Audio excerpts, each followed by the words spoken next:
सभी मोहल्ले वालों से मेरा विनम्र निवेदन है, भैया जागकर सोते रहना। क्या आपने कभी सोचा है कि आपके घर की छत पर रखे सामान पर किसी की नजर ऊपर आसमान से हो सकती है? अब चोर दीवार नहीं फांदते बल्कि आसमान से आते हैं। ड्रोन लेकर उत्तर प्रदेश के कई शहरों में हाईटेक चोर ड्रोन से चोरी कर रहे हैं। ये कोई फिल्म नहीं, सच्चाई है। आज हम आपको दिखाएंगे कि कैसे चोर अब तकनीक के जरिए पुलिस से 2 कदम आगे चल रहे हैं। इन चोरों के पास आम ड्रोन नहीं होते, ये कस्टमाइज किए गए स्पेशल ड्रोन होते हैं जिनमें कैमरा, जीपीएस, हुक्स और नाइट विजन भी लगा होता है। ड्रोन पहले इलाके की रेकी करता है, फिर वापस जाकर चोरी के लिए आता है। कुछ ड्रोन तो बिना ऑपरेटर के खुद प्रोग्राम होकर उड़ते हैं। तकनीक जहां हमारे लिए वरदान है, वहीं कुछ लोग इसका गलत फायदा भी उठा रहे हैं। ड्रोन चोरी को रोकना सिर्फ पुलिस का काम नहीं, बल्कि हर नागरिक की जिम्मेदारी है। सतर्क रहें और अगर ऊपर आसमान में कुछ उड़ता दिखे तो नजरें ऊपर जरूर रखें। प्रदेश के विभिन्न शहरों में ड्रोन से हो रही चोरी एक नई और गंभीर चुनौती बनकर सामने आ रही है, जिसने न केवल स्थानीय प्रशासन को चिंतित कर दिया है,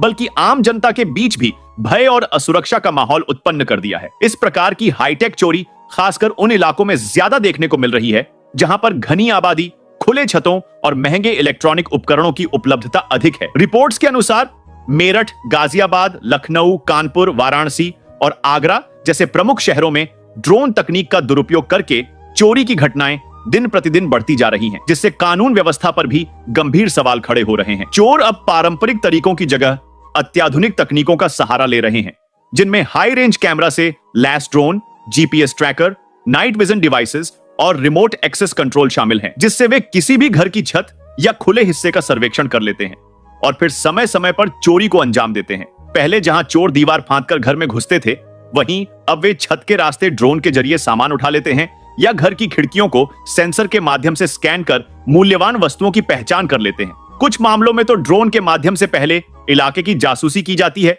जिससे यह पता लगाया जा सके कि घर में कौन कौन रहता है, किस समय घर खाली होता है और किस समय कीमती सामानों की सुरक्षा कम होती है। ये चोरियां अधिकतर रात के अंधेरे में या दोपहर के समय होती हैं, जब लोग काम पर होते हैं या आराम कर रहे होते हैं। एक विशेष प्रकार का ड्रोन, जिसे स्पाइडर ड्रोन कहा जाता है, उसमें ग्रैपलिंग हुक्स होते हैं, जिससे वह छत पर रखे gas cylinder, mobile phone, laptop, यहां तक कि सोने की चूड़ियां और नकदी तक उठा ले जाता है। उत्तर प्रदेश पुलिस ने कुछ मामलों में ड्रोन को गिराकर चोरों को पकड़ा है, लेकिन अभी भी यह तकनीक चोरों के पक्ष में अधिक और सुरक्षा बलों के पास सीमित है। विशेषज्ञों का मानना है कि इस तरह की घटनाओं में ड्रोन की रेंज 2 किलोमीटर तक होती है और इन्हें प्रोग्राम करके रूट दिया जा सकता है, जिससे ये बिना किसी रिमोट इंस्ट्रक्शन के अपने मिशन को पूरा कर सकते हैं। इस चोरी को अंजाम देने के लिए चोर पहले डार्क वेब या खुले बाजार से सेकंड हैंड ड्रोन खरीदते हैं, उन्हें कस्टमाइज करते हैं और फिर इनका इस्तेमाल कर चोरी को अंजाम देते हैं। पुलिस विभाग के अनुसार इन चोरों में से कई के पास टेक्निकल बैकग्राउंड है और कुछ तो पूर्व ड्रोन ऑपरेटर भी हैं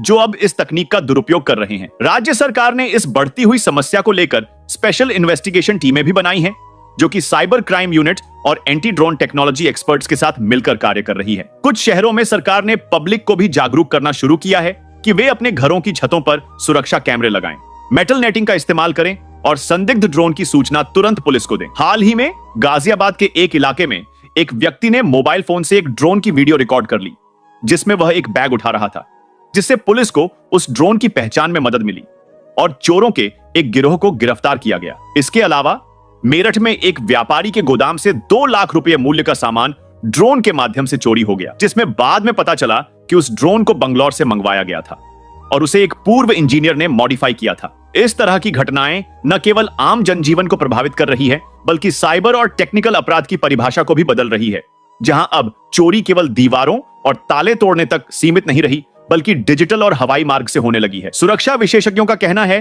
कि यदि जल्द ही इस पर नियंत्रण नहीं पाया गया तो आने वाले समय में यह एक बहुत बड़ी राष्ट्रीय सुरक्षा समस्या बन सकती है, क्योंकि ड्रोन का इस्तेमाल केवल चोरी के लिए ही नहीं, बल्कि मॉल, बैंकों, सरकारी इमारतों और यहां तक कि संवेदनशील ठिकानों की जासूसी के लिए भी किया जा सकता है। लखनऊ विश्वविद्यालय के साइबर एक्सपर्ट्स का मानना है कि एंटी ड्रोन टेक्नोलॉजी को हर थाना क्षेत्र में उपलब्ध कराना अनिवार्य है, ताकि कोई भी अवैध ड्रोन क्षेत्र में प्रवेश करे तो तुरंत अलार्म सिस्टम एक्टिव हो जाए। हालांकि केंद्र सरकार ने कुछ शहरों में ड्रोन की रजिस्ट्री अनिवार्य कर दी है, लेकिन ग्राउंड लेवल पर अब भी अवैध ड्रोन की बिक्री और इस्तेमाल जारी है। इस पूरे मामले में स्थानीय नागरिकों की भी भूमिका अहम है, क्योंकि यदि लोग सतर्क रहें, अपने घरों की छतों को सुरक्षित रखें, बच्चों को ड्रोन से खेलने की खुली छूट न दें और संदिग्ध गतिविधियों की रिपोर्ट समय रहते करें, तो इन घटनाओं पर काफी हद तक काबू पाया जा सकता है।